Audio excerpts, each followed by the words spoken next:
দর্শকদের বিবাহিত পুরুষদের অনেকের সাথে মিলে গিয়েছে, যে কারণে আসলে এই ক্লিপটি অনেকেই খুব উপভোগ করেছে। বাট দিন শেষে এটাও সত্যি যে আমাদের ঘরে যে সহধর্মিনীরা আছেন, তারা না থাকলে আমাদের জীবন আসলে বেকার।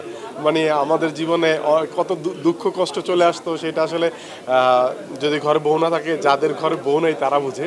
সো ওইটা নাটকের সংলাপ ছিল। দিন শেষে আসলে আমাদের সহধর্মিণী আমাদের জীবনের অবিচ্ছেদ্য অংশ।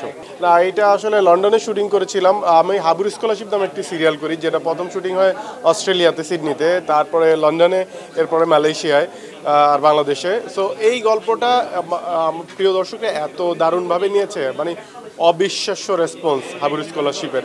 এবং এটা আমাদের দেশের গ্রাম বাংলা, আমাদের কৃষকদের, আমাদের যারা স্টুডেন্ট রয়েছে তাদের কি করা উচিত দেশের জন্য, সেটা আমরা তুলে ধরার চেষ্টা করেছি। কতখানি পেরেছি জানি না, তবে দর্শকদের যে অকুণ্ঠ সমর্থন পেয়েছে, আলহামদুলিল্লাহ।